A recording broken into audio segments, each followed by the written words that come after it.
My name is Jacob Stoops. And I'm Jeff Luella. And you're listening to the Page 2 podcast. This is our podcast about the people of the SEO industry. We chronicle the real-life stories, experiences, challenges, and advice from some of the most amazing people in the business. In today's episode, we talk with Andrew Cock-Starkey, better known as Optimisey. Andrew runs an SEO consultancy out of Cambridge, England, working with clients all over the globe. He also runs one of the most popular SEO meetups in the UK. We talk about how Andrew's career began 20 years ago as a broadcast journalist working at the BBC with a focus on cricket and football.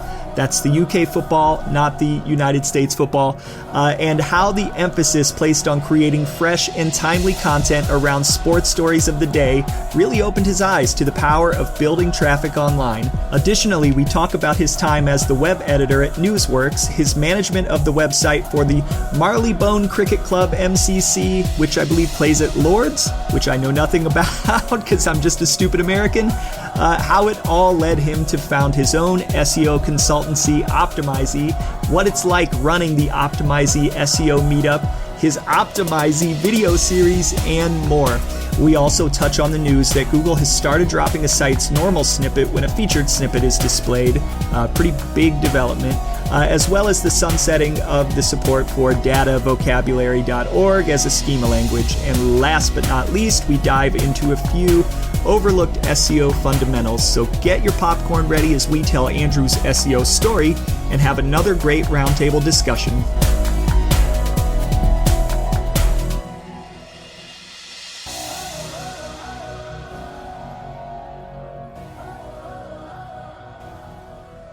Hey everybody, this is Jacob Stoops, and before we start today's episode, I just wanted to take a moment to address a very current event that for me has personally impacted me. Quite honestly, it knocked me on my ass as a sports fan. And just as a person.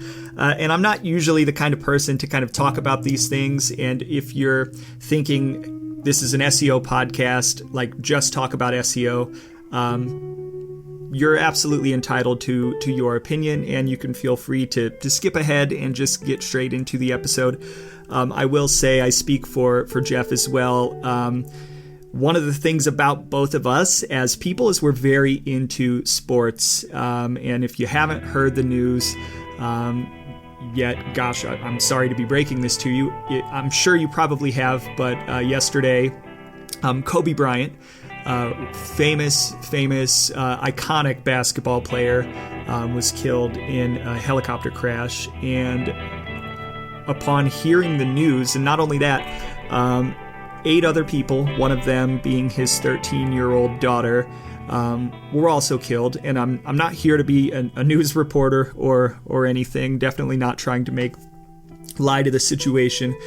But quite honestly, like, for whatever reason, I'm not sure. I've never really felt this with any other celebrity. It just knocked me right on my ass. It was like a slap across the face. I couldn't believe it. I've been watching Kobe, honestly, since I was in high school. That was when he got drafted. He was 41. I'm now 37, almost 38, so not that much older than me. And honestly, one of the greatest players I've ever seen in my life, and I've got a lot of basketball memories. I feel like it's appropriate to cut this into this episode because we do talk a little bit about sports. Our guest, Andrew, has a sports background, so for whatever reason, it just feels appropriate to talk about. And the reason I want to talk about it is because this is, as you know, it's an SEO podcast, but it's also a podcast that focuses on SEO life and, more importantly, life. And there are times where I am just struck by the what I can only call by the random, sudden permanence of life. And the reason that this one probably really hit me a lot harder, and honestly, I woke up thinking about it. I've been thinking about it since I heard the news yesterday. Is I think of the families impacted. I think of his 13-year-old daughter and what they must have been going through in their last moments. I think of the family left behind. And if I'm being quite honest, something happening like this is one of my personal greatest fears. And again, just trying to be real, just talking about life. But people are afraid of a lot of things. I think for me, the biggest thing that I'm afraid of is something as simple as a car accident, or something that is completely unexpected that would take me away from my family, or take my wife away from our family, or my kids away from our family before it's their time. And I got to be honest, that's scary, and I can't imagine what people in those situations go through and what the families of the tragedy yesterday are going through. So I know this is an SEO podcast. I just wanted to take a moment to comment on that because I'm feeling it a little bit. I know I've never met Kobe. I've never met any of these people, but I'm sure that I'm not the only one that is feeling affected. And really, it made me think of my own family. I've got 3 young kids, and I just cannot imagine what they might be going through right now. So I'm not really a huge thoughts and prayers person. When tragedies happen, for whatever reason, I just feel weird about the thoughts and prayers without doing anything. But in this type of a situation, like, what can you really do other than thoughts and prayers? So I'm going to break my own credo. This has definitely been on my mind, and just hug your loved ones tight. Keep them close. Don't take anything for granted. I've said it before, I think, maybe on here, maybe not, but somebody said it to me a while back. The most valuable thing you can give to anybody, that you can give to your kids, to anybody, is your time, because you don't know how much time you have. You can't get it back. So if you're thinking today, oh, I've got this other thing to do, I don't have time for this person or for this thing, maybe think again. Maybe you do. Maybe you can make time. Maybe you can get off your phone for a second and take that time and spend it with your loved ones, or spend it doing something for yourself. And yeah, that's all I have to say. Now we can get into the episode, but I really felt like I felt compelled to address that and to get my thoughts out there, because it's affecting me, and it's a terrible, terrible tragedy. So without further ado, here's the episode. Enjoy.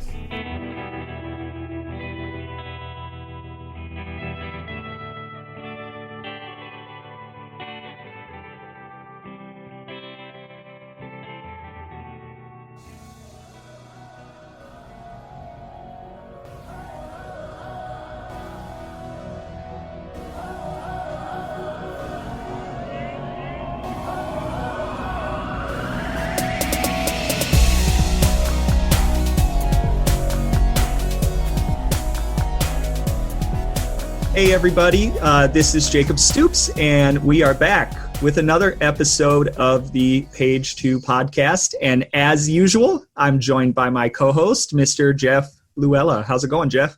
It's going well. How's everyone doing out there? Again, Jeff, they cannot answer you. We're not recording. Oh, but they're going to answer me. Someday.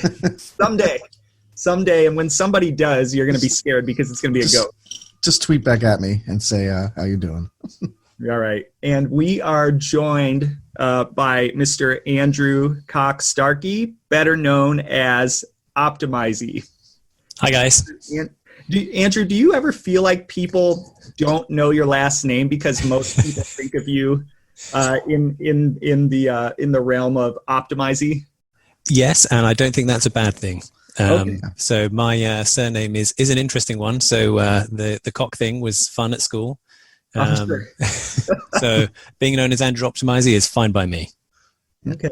All right. And I think there was one time where and this is before we had communicated about you coming on the podcast, where I somehow had read, we had a guest, Tom Rayner, who's also over in the UK. And for some reason, there's an Andrew Rayner, and I got you confused with that other Andrew. And you definitely corrected me and said, I'm not this guy's brother. I'm not related to him in any way. And I was like, I'm an idiot. Lots of Andrews, not so many Cock-Starkeys in the world. There are 5, and they're all in my family. Oh, yeah. I can't imagine. Can't imagine growing up with that. I don't want to belabor it, but yes, I'm I can make it worse for you if you'd like. So I was Andrew Cock when I was at school. The Cock-Starkey thing is my wife and I portmanteauing our names. So she was like, if I'm taking your stupid name, you're taking mine, which seemed reasonable. So we went double-barreled and Cock-Starkeyed it. Just because the other way around, it sounded a little bit descriptive. So that's a bold move, and I do commend you with that, because so my last name obviously is Stoops, which is it's not a very cool name, and my wife's maiden name was Picciano. She's very Italian. It's the kind of name that you say with your hands. And because she loved her last name and thought my name was just kind of meh, she suggested very loudly that I take her last name, and in the end, I did not. I did not bend to the untraditional arrangement. She took my last name, and she still wishes that I had taken hers, because it's just a better last name. And I admit, it is a better last name. It is a much cooler last name. Yeah, I've considered changing to Andrew Optimisey by deed poll, but I haven't got that far yet. There you go. Yeah. So, for anybody who is a first-time listener, and despite the fact that we've been quote unquote on air, we are attracting, I think, a lot of first-time listeners as more people kind of organically discover our little niche podcast. So if you're a first-time listener, let me explain the podcast a little bit. One, it's not just a straight knowledge dump. It's never been about just let's get on and talk about how much we know, because I will fully admit I don't know everything that there is to know about SEO. I've done it for a long time, but I don't know everything there is to know. And I would imagine, and Jeff or Andrew, you probably feel the same way. No, I know everything. Oh, you do? Okay. Well, no, I'm kidding. Well, so when I was creating this podcast way back over a year ago, I thought okay, well, I don't know everything, but I want to put content out there, and I do have an opinion. What's the unique angle that I can take in what is kind of my value proposition for the podcast? And for me, I've always found it really, really interesting that SEOs always come from different places, almost always. You rarely go to college, and maybe the younger folks do go to college for SEO, because they somewhat teach that nowadays. But if you've spent any time in the industry, chances are you come from someplace else. And I find that those origin stories are fascinating. And the other thing that I really wanted to key in on is nobody really talks about the day-to-day struggles of being an SEO. And we all kind of halfway complain about them on Twitter, but nobody had a show that really just focuses in on what it's like, and what it would be like for maybe an outsider to hear two SEOs really talking candidly if they were as if they were a fly on the wall in the room with those two SEOs. So that's kind of the focus. The focus is the part one of the three-legged stool is the backgrounds. In season 2, when we brought Jeff on, we wanted to kind of mix it up a little bit and still focus on the backgrounds, but we also wanted to talk about the news, because believe it or not, we've got a lot of opinions about the current events in SEO, and we want to share them. And today's news is around the featured snippet update that just kind of dropped. We love to listen back to old news, Yes, and I know people that are listening to older episodes want to hear our opinion about old news as well. But yes, for those people that try to keep up to date, yes, we are definitely going to be covering the news of the day and reacting to it. And today is really going to be centered around the featured snippet update. And then the third leg of the stool is kind of a deep dive, where we kind of pick a topic and we just dive into it and share our thoughts. And this is kind of the part where there is a bit of a knowledge drop, where we try to share our experience and our knowledge about a predetermined topic. And today's predetermined topic is going to be overlooked SEO fundamentals. So we'll get into that towards the end of the episode. But without further ado, Andrew, what is your background origin story. How'd you get into SEO? Yeah, like lots of people, in a really circuitous way. So when I started out working, I didn't even know what SEO was. I'm old enough to remember having to have a friend set up my first email account for me because there was this thing called Hotmail, and it was like, I don't know what this is. And I remember we had a guest lecturer come in and teach us how to use Altavista as this newfangled search engine things. And it was all just, the internet was like, that'll never catch on. So I was training as a journalist. So I was aspiring as a young man. I wanted to be a football player, soccer for you guys. But I soon cottoned on to the fact that I was actually not very good at it. But I still really loved the game. And so I thought, right, well, what I can do is I can write about it. So I'm quite good at writing, and I can just get paid to watch football. That sounds like a really great job.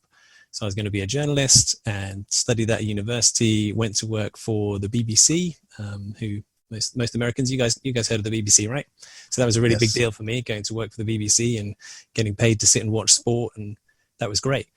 And one of the things we did was we monitored news wires and all these kind of breaking stories about, X player's broken his left toe, or is going to be available this weekend or not available. And we'd update all these stories as the day went on and change things. So, it was a real race to be the first to write for your website, get it up on the BBC website first before all the competitors, and then update the story as you went along. And of course, we monitored the web traffic. And it was really interesting to me to note that when the story hadn't really changed much at all, but we'd kind of changed the headline, I guess in hindsight, it was kind of a bit clickbaity to change the headline to make it look like the story had updated. And suddenly the traffic would go nuts. And it's like, well, nothing's really happened. What happened? Why did more people find that? And it was, then I kind of got into this thing of, it's because we put this word in the title. And now that means we rank when people are searching for, Manchester United players or Manchester United news or Manchester United whatever. That was the stuff that then, there's this thing called SEO, and, you can kind of fiddle with things and, turn dials and fiddle with knobs, and traffic goes up or traffic goes down. And that was kind of interesting. That's when I kind of got the bug of, this is interesting. This is stuff that I can learn about and do more things with, and find, what are the levers that you push and pull to make traffic go up and down. So that's how I first got into it. I guess then from there on, shall I keep going? Is this interesting for you guys? Yeah, that's great. So, then I went to work for a company called Newsworks in the UK. So their job was promoting advertising in newspapers. So all the kind of big mediums like newspapers and radio and TV in the UK, they all have these kind of industry bodies that kind of rep for them, sort of saying, look, you should spend your advertising dollars in our medium rather than anybody else's. And the Newsworks company were repping for newspapers, saying you should spend your money in newspapers, which in this kind of newfangled era of the internet, all the money was racing out towards TV and the internet, and newspapers were dying and still are. And we had the job of trying to make newspapers look good online, which is really hard, because one of the things I spent a lot of my time doing, and people who spend a lot of time in Photoshop will remember this, but dodging and burning. So you're trying to make white things whiter and black things blacker. But to try and you scan a newspaper in to kind of show, look, Nike or whoever it is, this cool center page spread in the newspapers, and you'd scan it, and it would look terrible, like really awful. So you think, we're supposed to be championing newspapers, and we're going to put this on our website looking like a piece of junk. So we would be touching it up to make it look like it did in real life. So a lot of time dodging and burning and doing stuff for them. And then I worked for a company called Marylebone Cricket Club. So this is going to be another British-American sports thing. So cricket. So like baseball, that lasts 5 days and still ends in a draw. Or a tie, sorry. So MCC is kind of like the oldest cricket club in the UK. They own a ground called Lord's Cricket Ground, which is very famous. We had tours that you could do there. So we'd get so cricket's really big in India and in the UK and in South Africa, Australia. But we would get sort of Indian cricket fans who'd come over to the UK on a holiday, and they would arrive at Lord's and cry, because it was just like nirvana to them to arrive at this most famous, I don't know, if you're like Wrigley Field, or I don't know what the kind of equivalent for you guys in the States is, but like arriving at this kind of like super famous stadium that you dreamed all your life of playing on. And we'd have men in their 50s kneeling down, kind of putting their face against the grass and sobbing. So working at MCC was interesting. I am going to pause you. I do get so I've been a huge, and I don't know if anybody in the UK will know what this is, but like a huge Cleveland sports fan here in United States and specifically Ohio. And the Cavaliers, and keep in mind, Cleveland has been like between the major sports over here being baseball, football, and American football and basketball, Cleveland has been historically awful. And lots of fan bases over here claim to have like the hardest luck. But in the three major sports, it had been like 70 or 80 years since any of them had won any championships. So the Cavs won the championship 4 years ago. And God bless my young son because he didn't quite understand. But when the clock ticked to 0, I fell on my knees and just started bawling like a little girl. And my son runs up to me because he doesn't understand. He's like, 2 at the time. He goes, Daddy, what's wrong? Are you okay? Did they lose? So I get that. I totally get a grown man crying over. Yeah. So that was an interesting thing to see. But no, working for MCC and Lords was very small C conservative organization. They existed for literally hundreds of years. So I remember going there for the job interview, and I almost had to persuade them that they needed somebody to help with their websites. They were initially thinking about hiring somebody like part-time, maybe 3 days, 4 days a week, maybe, like see how it goes. And this is around the time I was having my first child with my wife. So that was kind of a possibility for us, but I wanted to try and talk it up as much as I could. And, if I could get a 4 day a week job and earn a bit more money, that would be fine. But they really didn't see the need. They were like, we've got a website, and, when Australia come to play for the Ashes and a big sort of cricket tournament, then the ground's always sold out. So we don't really need a website. It's not really a big deal. And so I kind of talked them around and, showed them some examples of how, big sports organizations were doing this kind of stuff and how they were missing out. And they kind of gave me a shot. And that went quite well. So I was looking back at this kind of stuff earlier, actually, before I was talking to you guys. They had an online shop to sell like cricket bats and these kind of stuff. And I managed to double the revenue for them. And with some That's basic awesome. SEO and marketing kind of stuff. I was basically the entire digital marketing team. So because they were sort of needed a bit of help, being persuaded that this is a good idea. I did everything for them. Give me some perspective. What year is this? Oh yeah, what year is that? I'm gonna have to look on my LinkedIn profile. This is good 10, 15 years ago. Okay. So this is late enough for them to know that the internet should be a thing. Right. That's what I not kind of like they had a website, and there were some big things going on online at that time. BBC Sport Online had been up and running for several years.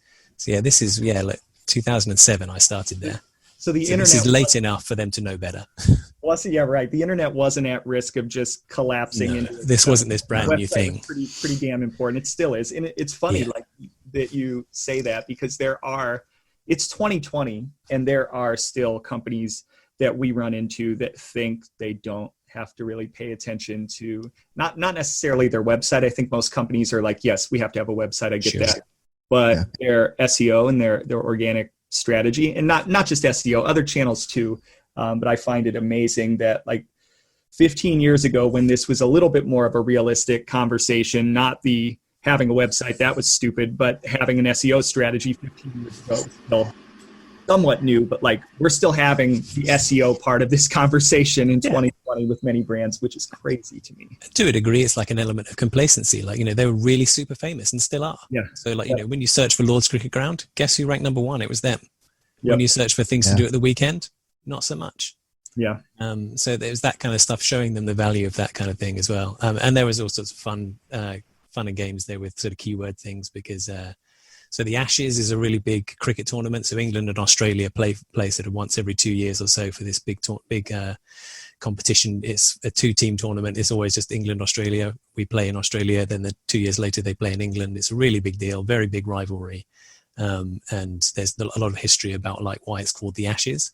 But then optimizing for those keywords was interesting, because, it's like, we're going to bid PPC for the word ashes, and then you get all sorts of people looking for crematoriums and not that kind of stuff. And then we found all kinds of click traffic for cricket, and there were lots of people in places that were looking for crickets to feed to their pet snake or their pet iguana, not that kind of cricket.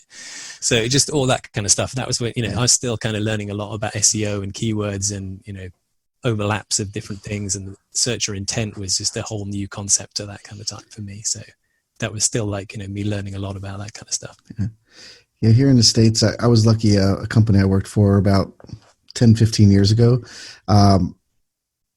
in most of the major sports leagues here, so the NFL for the National Football League, MLB for baseball, NASCAR, a lot of these like sporting leagues didn't run their own websites, or they would run their website, but their stores they never ran. So the company that I worked for, that guy was brilliant, made millions of dollars, sold off to eBay, but he had, and is now fanatics.com, but we used to actually run all the stores for the major sports brands around here. And he had a factory that he also printed all the jerseys, like stitched them, did all that stuff. So anytime you ordered a jersey, it came from our location, and like all the NFL or major sports leagues came from us. So I got to optimize and do some SEO for all the major sports leagues here. So it was a fun time in that realm, because as a sports person also, it's like, great. Like I'm optimizing now for all these top terms. I'm competing against a lot of the big sporting goods stores out there. But it was even interesting, like sporting goods stores themselves weren't running their websites, because they ran stores and they were just like, they actually would farm out that work to someone else. And my company did a lot of that too. So Cricket was one of those where we had a huge Indian population as developers. And every, Tuesday and Thursday in the parking lot when work was off, there was a cricket match going out there, and I would go out and watch. Still don't understand it fully, but it was like the passion behind it. I definitely, saw that, and it was great. I always was trying to learn so I could actually go play, but at the same time, like it was, I think they were way too more advanced than I would ever be. So, isn't it awesome when you can optimize and work on a project where you're really, really passionate about it? I know, like as SEOs, especially on the agency side, you don't get to pick your clients. You kind of just get assigned to them, and some of them are a little more interesting than others. But that makes a really big difference. I mean, when I now work as an SEO consultant, and one of the things I have to do first with a lot of clients is work out who the heck they are, what their niche is, what they're into, like, bone up on things, like, read about their topics, read about their particular industry, read about their competitors and things. Whereas, with cricket, as a sports fan, I knew that stuff inside out. I knew what cricket fans were looking for. I knew what my friends searched for when they were looking for tickets, when they were looking for bats to buy, when they're looking for, books to read, or, taped videos as though, DVDs back in those kind of days to buy, all that kind of stuff. I knew that. It's like, it just kind of flowed off your fingers into the keyboard kind of thing. There wasn't that huge amount of research they needed to be doing. So, it was a big time saver, that kind of stuff. It was fun.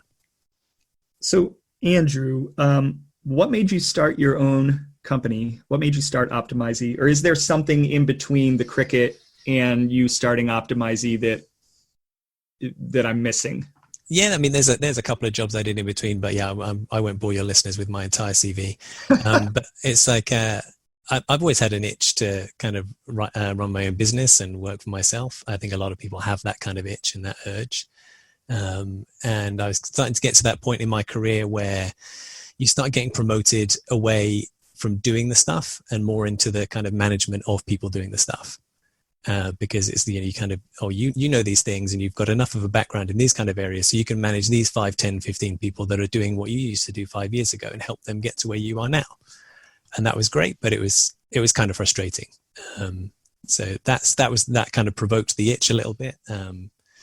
I started running SEO events here in the UK. So I run like a free event just in the city where I live in Cambridge, and just trying to help people find good knowledge, because I know people that run their own businesses, and they kind of talk to, you're the SEO guy, like, how do I get to page 1 of Google, all this kind of, the obvious questions that people ask you, and you kind of try and give them some advice, and they tell you about all these emails they'd had from the snake oil merchants that we're all aware of, and they're like, oh, well, this guy says he can get me to number 1 for $5, and maybe I should just go with, and you talk to them about that kind of stuff.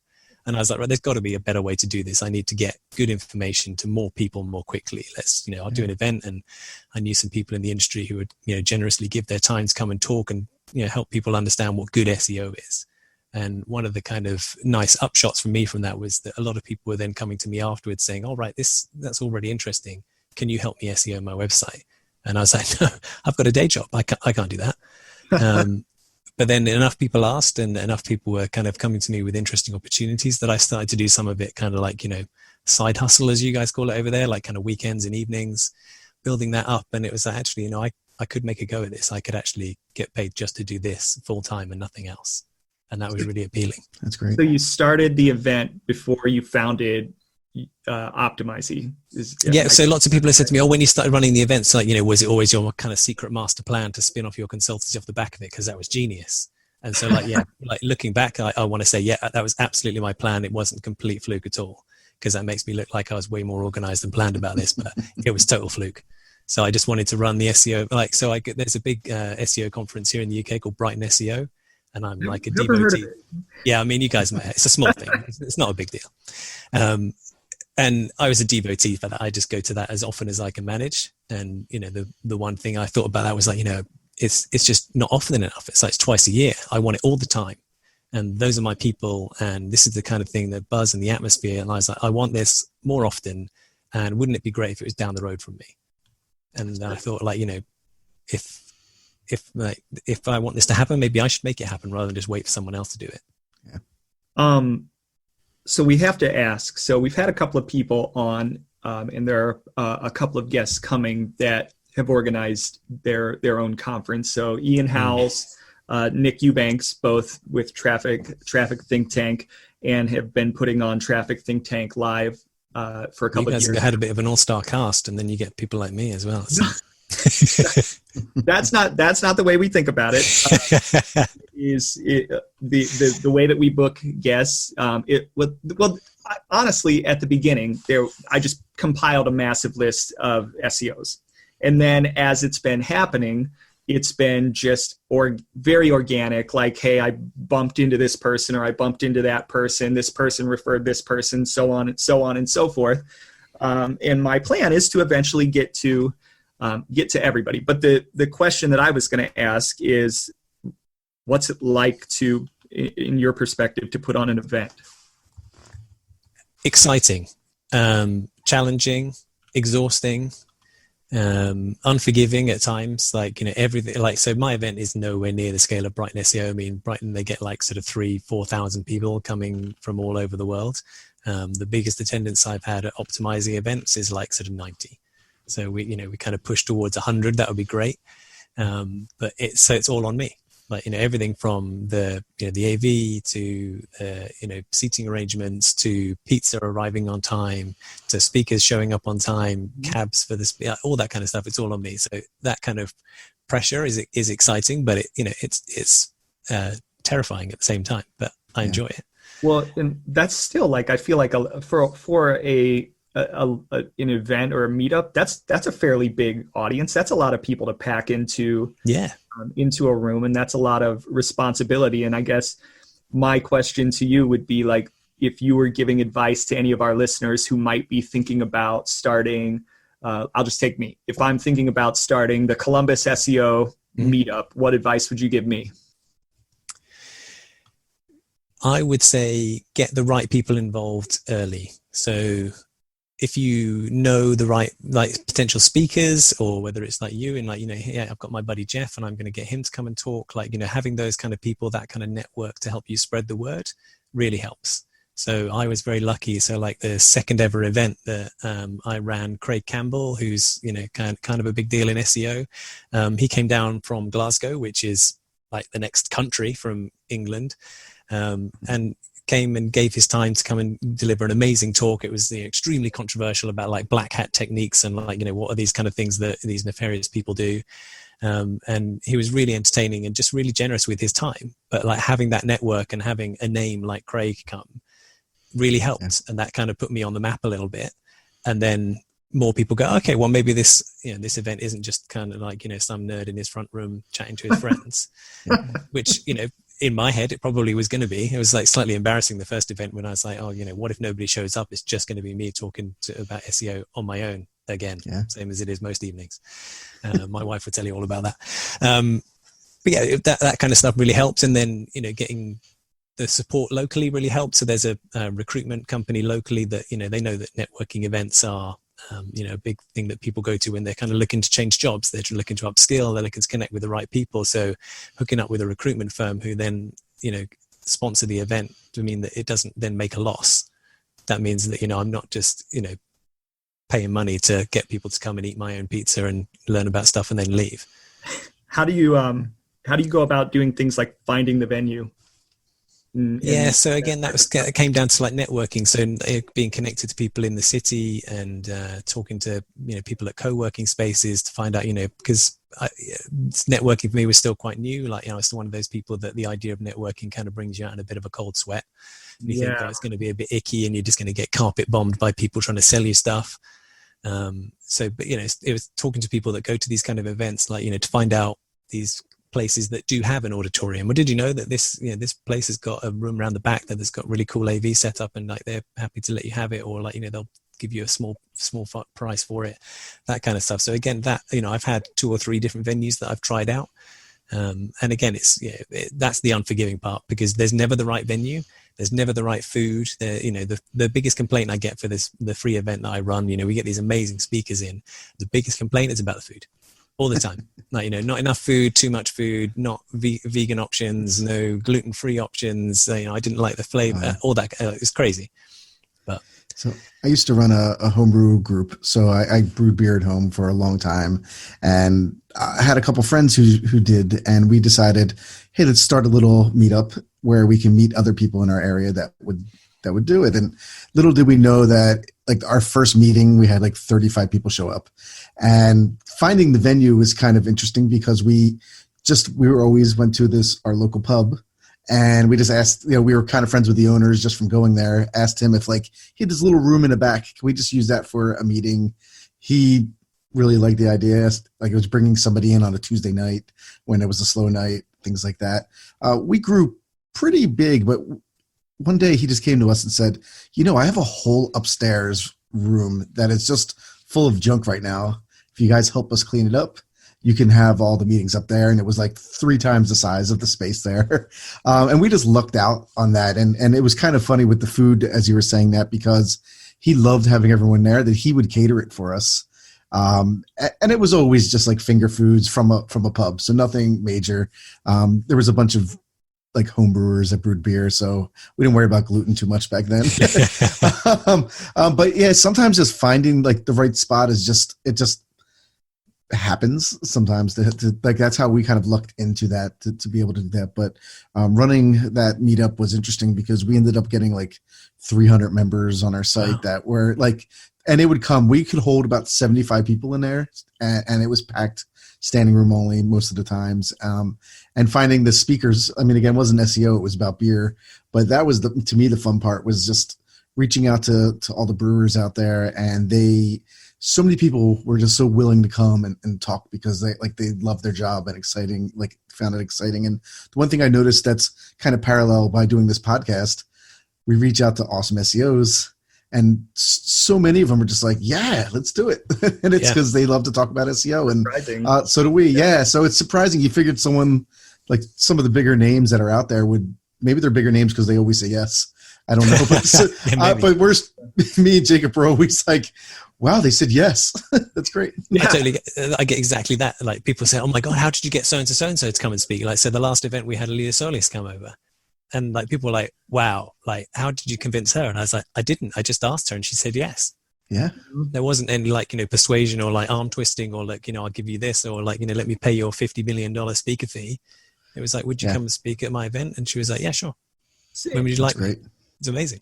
Speaking of that particular person, I don't want to like drop hints about episodes. Yes.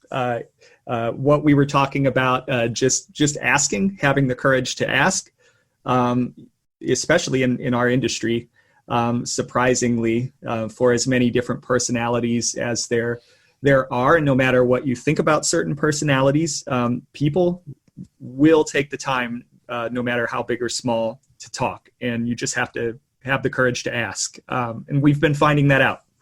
I think for me, it's a lot about like giving stuff back as well. So Right, as of course. easy as it sounds, like, the kind of stuff, Jeff, you were saying about finding venues and things, it's like, what do I have to offer? So the venue I have at the moment, the Bradfield Centre in Cambridge, they've got a really like lovely co-working space. It's super cool, super edgy, like it's tech companies only generally.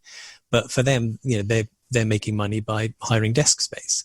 So if I'm saying, look, I'm going to bring 50, 60 upwards people a couple of times, or every other month I have the events, and there's a large percentage of those people that are small, medium companies that are looking to upscale, looking to maybe hire a desk space somewhere. So for them to come and see that venue, that's a good proposition for the venue. So they're like, yeah, sure, we'll give it to you at a favorable rate because that's nice. And, all those people that are kind of coming to give up their time, it's giving that stuff back. We talked about the kind of snake oil merchants that you get that kind of spam you on email and kind of stuff. Like, SEO is hard. Like, there's a lot of stuff and there's a lot of moving parts and it changes all the time. So just helping small companies do stuff better is nice. It's like, it's really rewarding. So there's like people that have come to the events that have said, oh, look, I, picked up X, Y, and Z from that talk, and I did A, B, and C to my website, and my traffic went through the roof overnight. Thank you so much. This is amazing.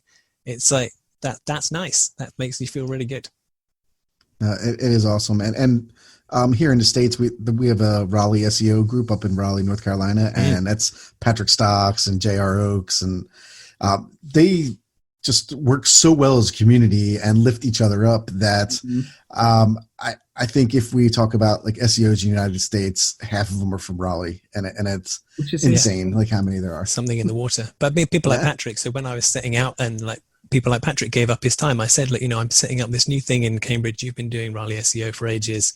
Can I pick your brain for 5 minutes? And he was like, yeah, sure. We'll jump on a Skype call.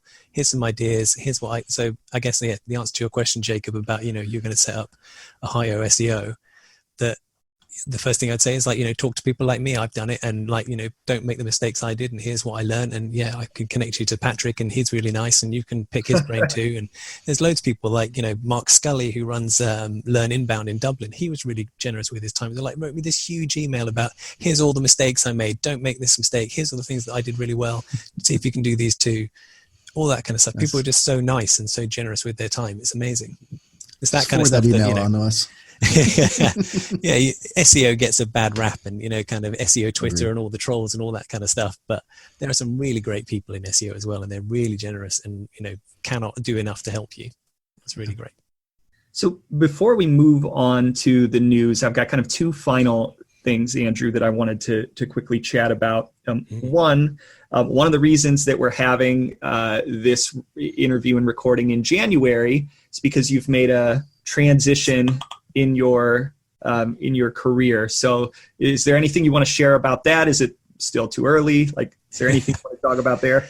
So I am 3 weeks into being a freelance SEO consultant, full-time, doing nothing else, which is equal parts terrifying and exciting. So yes, please visit optimisey.com and book me and give me all your money.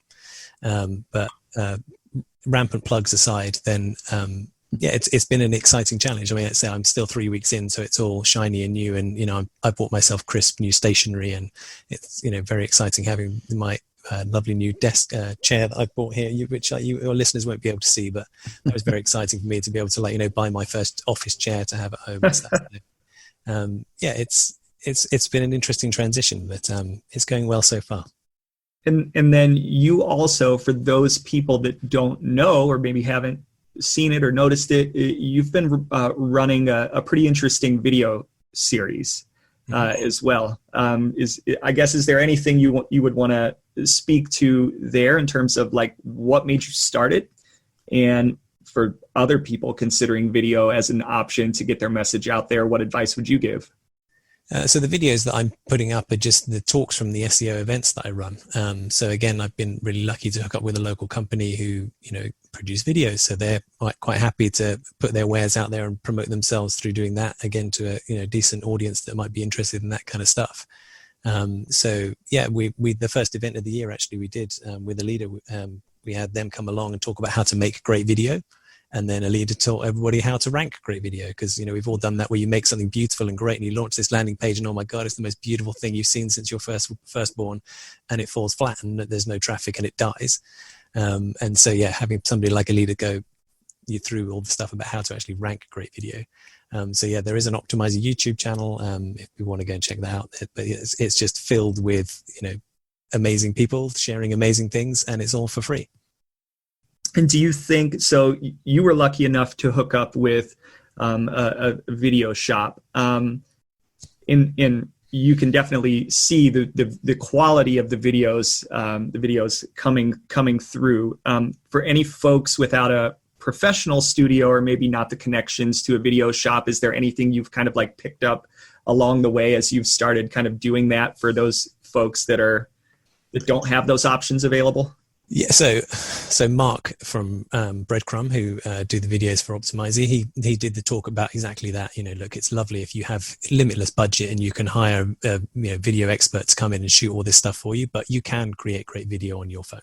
It can be done. There's just things that you need to consider. So yeah, I mean, I don't want to completely rip off his talk, but there's just things about thinking about your framing, thinking about where you are in the location. Is it going to be noisy?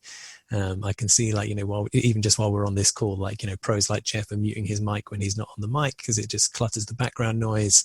It's those kind of details, like having I don't think, again, your listeners won't be able to see it, but I'm sat on the webcam here right next to a big open window. So I look kind of like the Phantom of the Opera. I've got kind of half and half, like, really shiny face and really dark face on the other side. But it's that kind of stuff that will make the difference between your video looking really amateur and your video looking kind of shiny and at least fairly slick.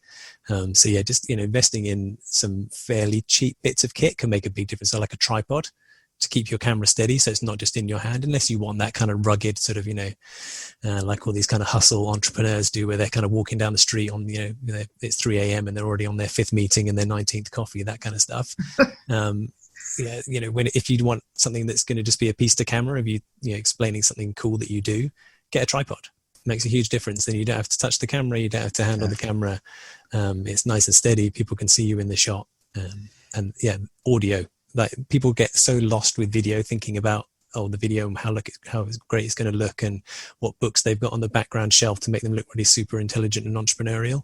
If they can't hear you, there's no point. Unless you're like Marcel Marceau and you're going to do it all through mime. If they can't hear you on the video, then the video can look as good as you like. It's the audio is crucial. Yeah, I actually have one of those steady cams that I can put my phone in, and that will actually follow me. So it can go into a tripod, and like if I pace back and forth, the tripod will actually follow me. But if I'm holding it in my hand and walking, it keeps it. It's like a steady cam. So it's got a gimbal on it, and I've never used it for anything yet. But I bought it because I had a store credit at some store, and I was like, I always wanted one of these. I do want to do more video, and I figured this would be a good way into it. By the time I figure it out, there'll probably be better technology out there. But for $100, those things are amazing. They have a whole bunch of like the apps in it. I think DJI, who makes a lot of drones, also has one for like $110 in the US, so probably like 90 euros or something like that. And it has the technology to follow you or follow your subject if you're trying to do some B-roll or something and hang out your window of your car, or depending what you're trying to do video of. They're really great tools that are that help keep that steadiness and things like that. Yeah, exactly. I think that kind of stuff, like a few $100 invested early in kit, can make a huge difference. Agreed. So let's move on to the news. Jeff, what's in the news? Sweet. So there was a big announcement. I think it was yesterday, but Danny Sullivan posted up on Twitter that if a web page listing is elevated into feature snippets, Google is going to no longer have that other listing repeated below.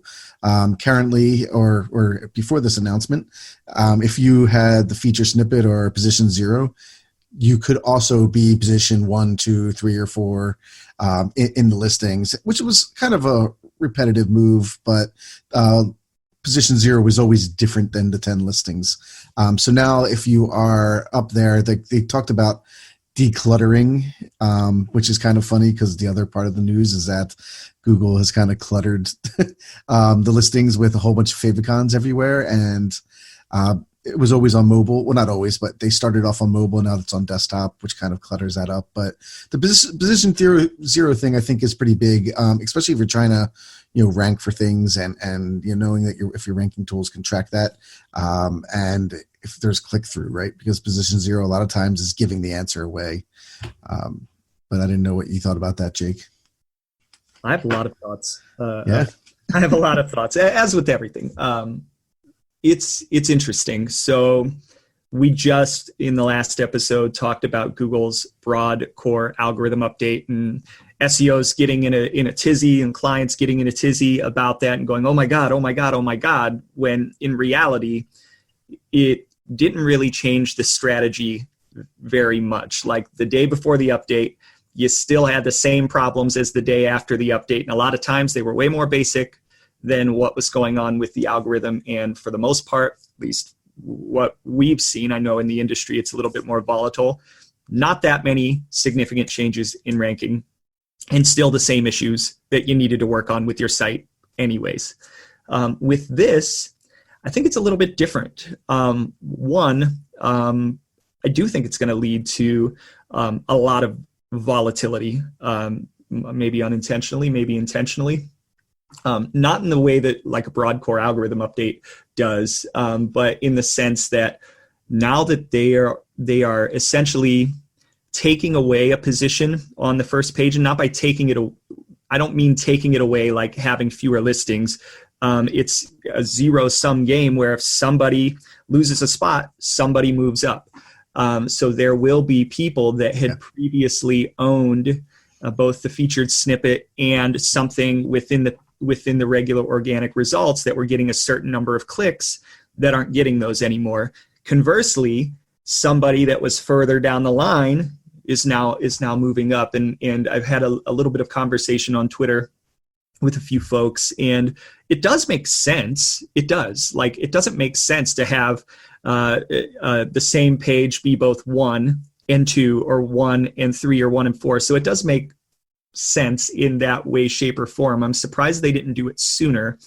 I do think from a PR perspective, Google has been just falling right on their face for about the last year with a lot of things, and doing this and positioning it. And God love Danny Sullivan. That guy's got a hard job, just like all of the public faces around Google sometimes do.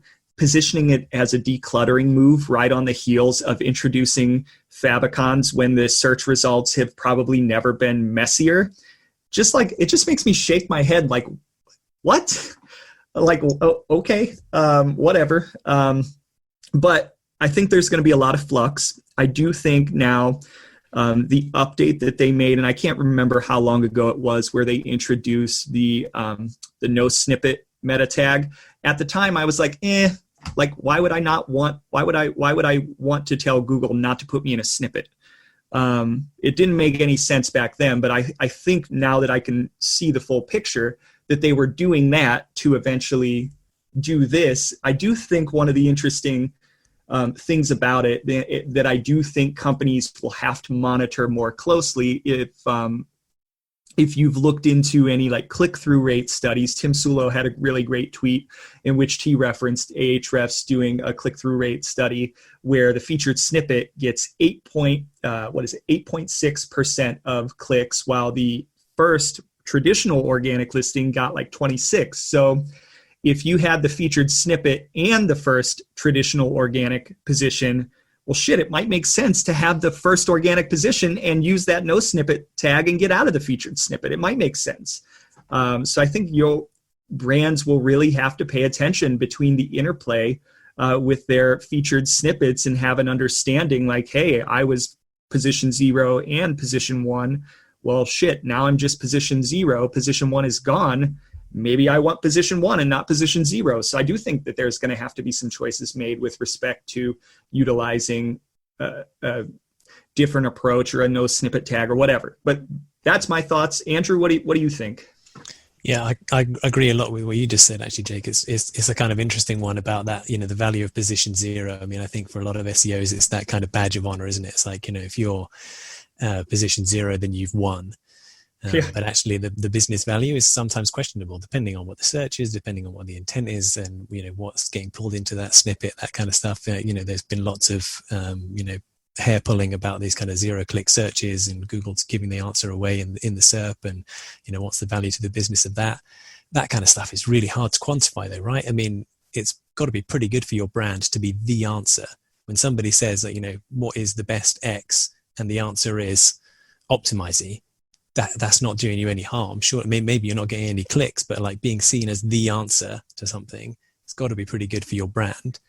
But yeah, that kind of the value of then being zero when actually, you know, number one is getting 20% of the clicks and that's where all the traffic's going. That's going to be a tough one. Just when you think you're like everything is settled, they and it's funny that this one came across and it eventually I think made its way to Search Engine Roundtable, but it came across in a response to, I believe, a question. So it was like I don't know what a subtweet or I don't even know exactly what that tweet. Yeah, it was a response to a tweet, and like it could have been very easily missed.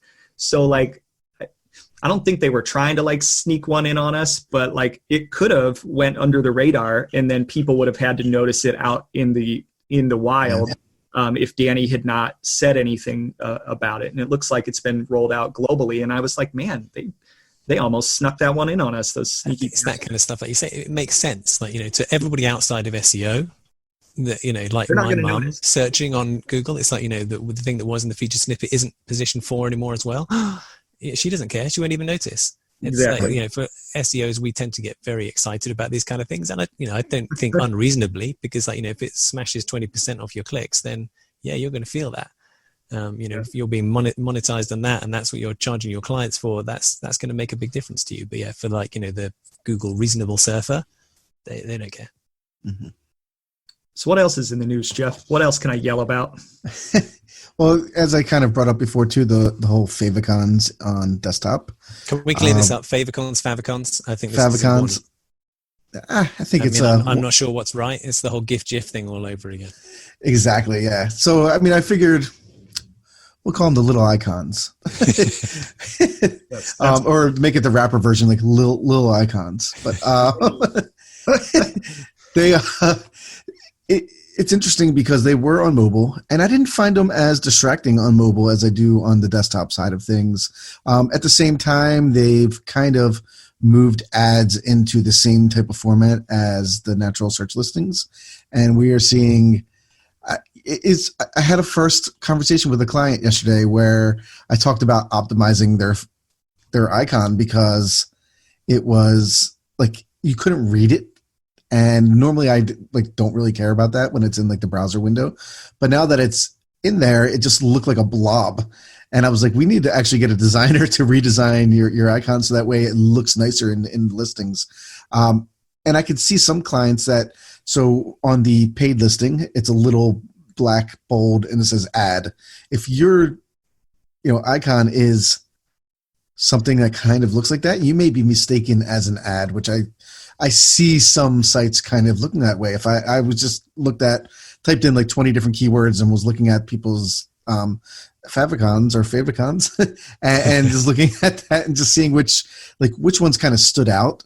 In a way, it's nice because if you have a really like standout icon that like it could help draw people to your listing over someone else's. But at the same time, I mean, it is 16 by 16 pixels. So nothing, it's really hard to get something that stands out so much there. But I don't know if Google's going to be policing that. If I was thinking about putting mine saying ad so that. Did you see, I think Bill Hart tried something like that. He changed his favicon to the black and white ad label. Oh, did he? That's awesome. Got a manual penalty. Oh, he did? Yeah, I think Google knocked him out of the rankings. Oh my God. Oh. All right, well, I'm not going to try that then. Careful. Try it, Jeff. Let's see what happens.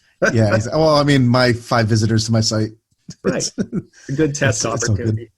I think the issue again, SEO is pulling their hair out a lot over this and getting very excited about it. I think the issue here is the perceived kind of favoring of the big brands again.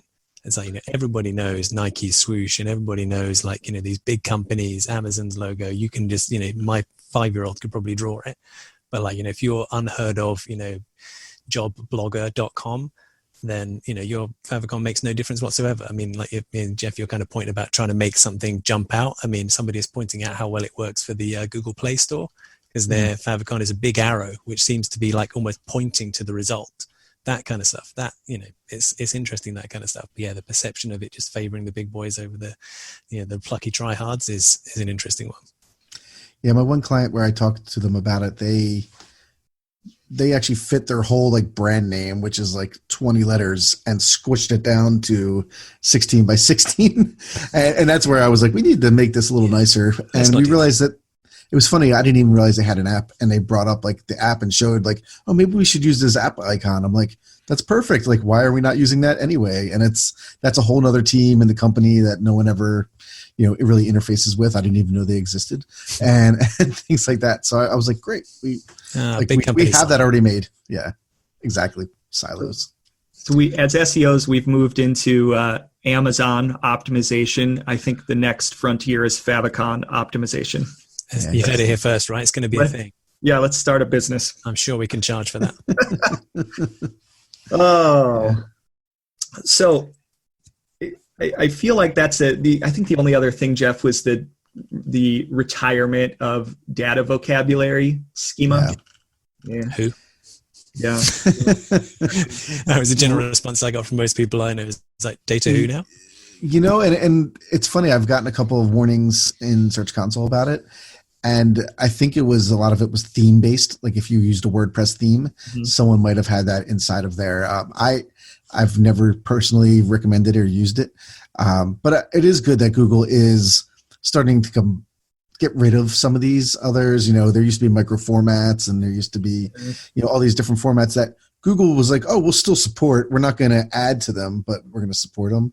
So it's great that I don't know if it's great for the people who made data vocabulary and things like that, but I think it's great for SEOs and web developers that we kind of have one standard that we're trying to write for, because it was pretty confusing if you were going through that. But I kind of had the same thought as you. I'm like, oh, I've never used data vocabulary. It doesn't bother me, until I got a couple warnings inside of Search Console now telling me that some of my clients were using it, and I looked, it was just the theme they were using for their blog or something like that had it in there. But so let's move on from the news. I think we've covered all of the major stuff, right? There's some minor stuff like Google being evil, which maybe we can cover in our episode, and people leaving the company in droves. But wanted to get into SEO fundamentals and basics that you guys often see that are overlooked, whether it be overlooked by SEOs or overlooked by clients. So go. So I've been doing kind of side hustle stuff for a while now, and it's not mostly with small businesses and local to me.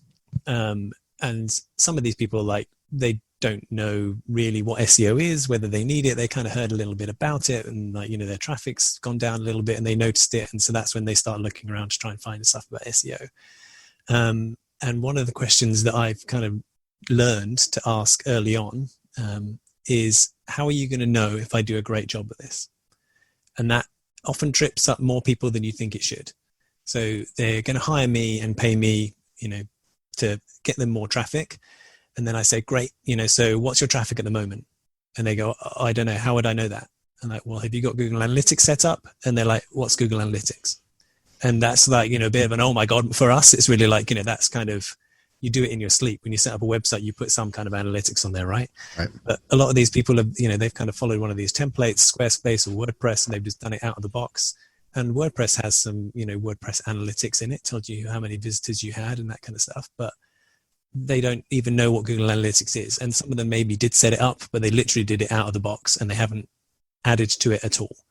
So then you kind of go, oh, great, you've got some analytics. That's really cool. How many separate views have you got in analytics? And they're like, what's a view? I don't know what you mean. And it's like, well, maybe you want to have a different view with some filters on. What are filters? I don't know what filters are. It's like, well, where does most of your traffic come from? Oh, it comes from Cambridge. Where are you based? I'm in Cambridge.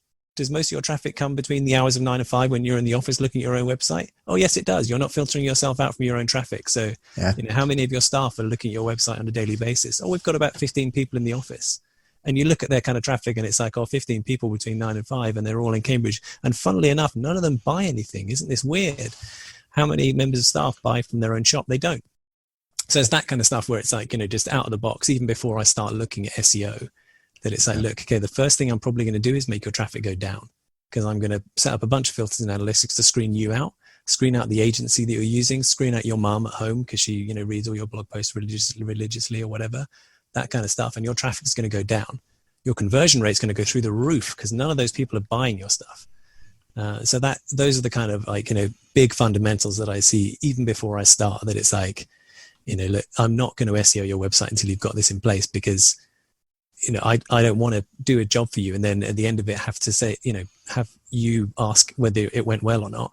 I want you to be able to tell that it went well without me, because of course at the end of it, I'm going to go, I did an amazing job. I'm the world's best SEO. I'm terrific. You should definitely pay me double. Of course I'm going to say that. I want them to be able to look at their own traffic and go, oh my God, you're amazing. Like the traffic has doubled, conversion rates through the roof. We've, revenue's gone skyrocketing. This is all amazing. And so many businesses that I work with don't even have the fundamentals in place to measure that. So getting that kind of stuff set up early on, even before I start, so that you can at least benchmark where they are before you start trying to do things to help them get more traffic, is a really big one that I see more often than I thought I would, to be honest. Yeah, I actually had that conversation last night with a friend.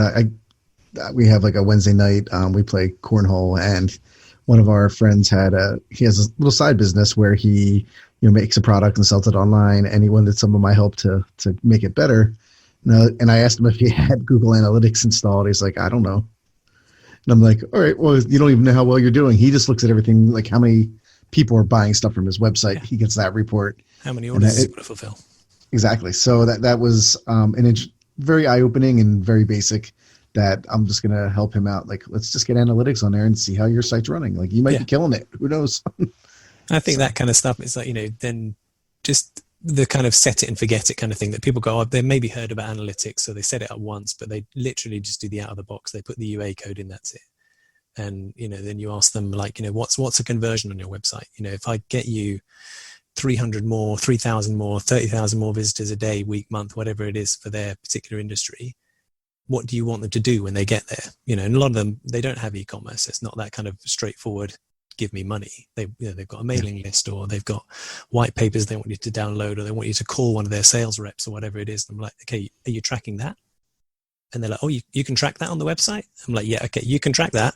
We can track call clicks for you. We can track conversions for you. We can track downloads. And they're like, oh, I didn't know you could do that. Great, let's get that set up. And so it's just little things like that where it's like, again, for natives that work in digital, this is just kind of 101 stuff. But for a lot of business owners, they don't know that. And there's no reason they should. But yeah, that's a tricky one for me, because it's like, look, I can do this stuff for you, but this isn't SEO. This isn't going to fundamentally affect your business and bring you more traffic. But I don't want to get you more traffic unless you can know that it's working. And then be able to explain to them that, look, if you have goals set up, then not only can you tell if I'm doing a good job, you can tell if your social media person's doing a good job. You can tell if your email's working. You can tell if, all your referral marketing's working, all that kind of stuff. You can start to see which ones are, driving business. And maybe it's not SEO. Maybe your email is, knocking it out of the park, but you don't even know. Yeah. That sounds just like being an ethical person. And I thought all SEOs were snake oil salesmen. Yeah, of course. So, if they haven't got analytics set up, the first thing I do is say, yeah, you don't need that. Then, just give me the keys. Exactly. I'll set it up for you. And I'll tell you what a great job I'm doing. Yes. And then you can pay me double when we renew. There we go. So yeah. Jeff, what about you? What are some of the things that you guys, or that you feel like are overlooked basic? It's funny. So if you read about SEO today, it's all about Python and machine learning and things like that. But even just basics of like, how many broken pages does your site have, and things like that. Like if you can run Screaming Frog through, and sometimes I have websites that I just can't even get through because there's some sort of blocking errors in there. And even the basics of like a robots text file, a lot of developers don't even know about that, right? Because developers are developing for, functionality, and don't even know, they don't understand SEO as much. And to me, like a robots text file is something that could totally destroy all your traffic. I mean, I think as SEOs, we all have that story of somebody who, launched a WordPress site, but they had the checkbox of like, don't let search engines come. And now their robots text file is blocking every page, or has a no index tag on every page.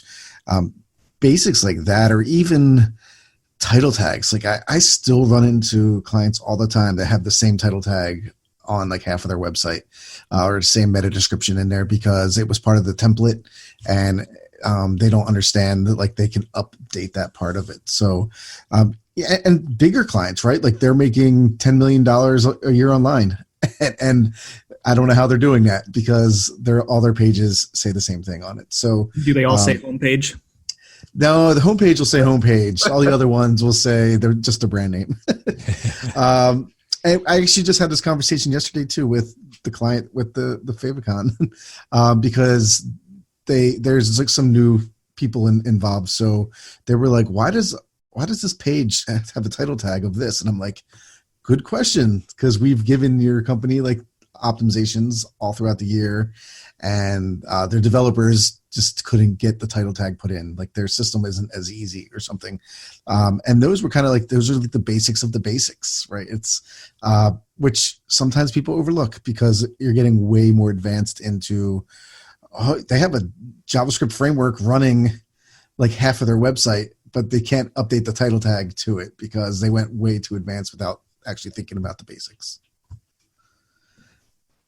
So yeah, I definitely have had the robots.txt and some no index stuff happen to my clients before. And before I left another agency, it was I was literally in my last week, so they were about a week away from me not being there and having nobody to monitor the situation. They accidentally added a no index tag to all of their really, really, really important organic pages.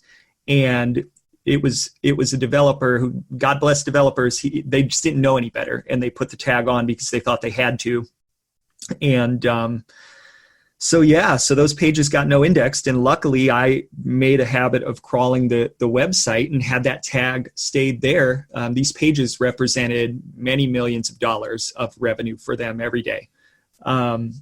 And had that tag stayed there, it would have cost them many millions of dollars. And luckily we caught it within a couple of hours and got it fixed immediately.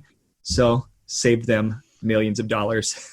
Yeah. I mean, I think setting up tools, right? Like setting up tools that monitor stuff like that is part of the basics. Like we use a couple tools here at Search Discovery, but there are a lot of cheap, easy, even like Uptime Robot tools. Right. It's a free. You can run checks on your site.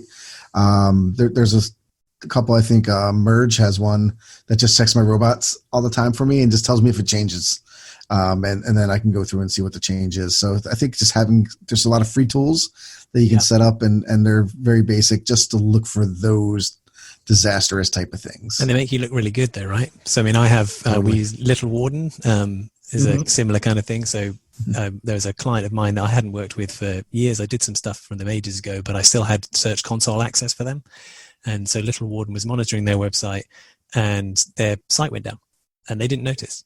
And I noticed before them and I sent them an email just going, hey, just, no charge, just freebie, but did you know your site's down just in case? And they didn't. And they were like, oh my God, this is amazing. Thank you so much. You just saved my life. And that's just, one email. From Little Warden just pinging you a thing saying this status changed from 200 to 503. Okay, that's not good. No, not good at all. It's surprising how often that happens. Actually, it's crazy. We have had a client with a site that goes down a couple times a day, and we've actually got our notification system hooked up to Slack. So that it comes across our Slack, which we use to communicate with internally. And then we see that, go ping the client. Oh, okay. Yep. They turn the site back on. Yeah. It's insane. Insane. So Andrew, I want to wrap up the episode. One of the things we end the episode with, every episode, is this question. If you were giving advice to somebody who is getting into the industry today, literally this second, what advice would you give them? Ask lots of questions. Break things. There's a lot of fear, I think, out there, particularly with the kind of SEO Twitter of everybody jumps up and down on everybody else's mistakes. But that every time I've made a mistake is when I learn the most. And get a sandbox, find a website. So I run a couple of little affiliate websites.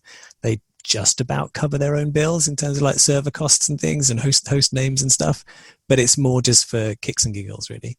And if I break it, it's all on me. There's no clients kind of breathing down my neck.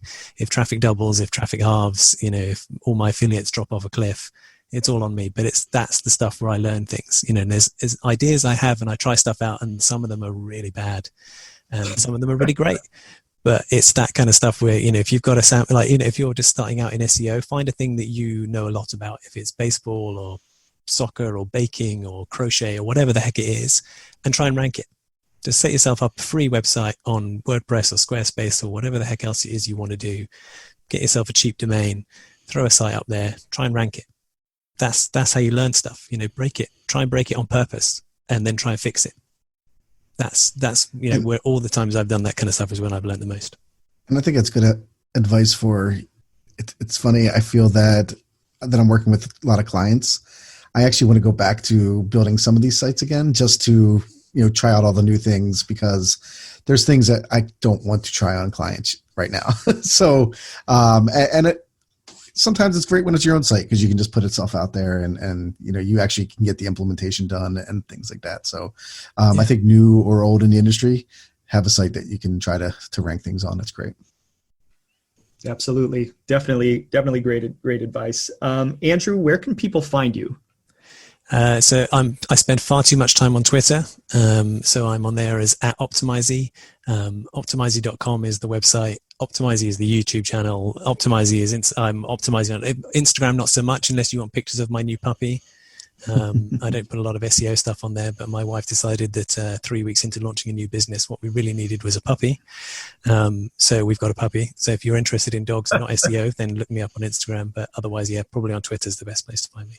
And it's Optimisey with an S, not a Z. Optimisey with an S, yes, of course, for your American listeners. Yeah, none of this Z nonsense.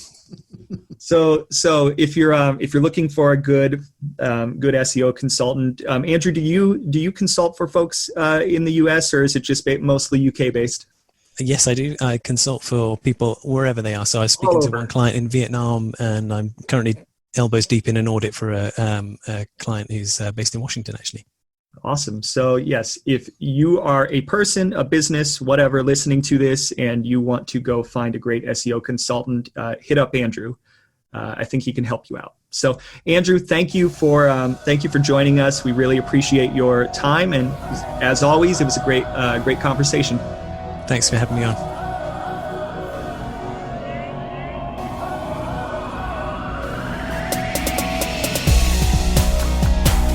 Thank you so much for listening to the Page 2 podcast. If you'd like to find out more about the show or listen to more episodes, visit us at page2podcast.fm.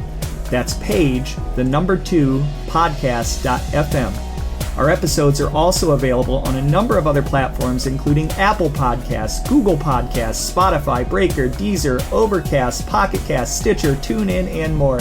Additionally, you can also listen to our show on our new YouTube channel.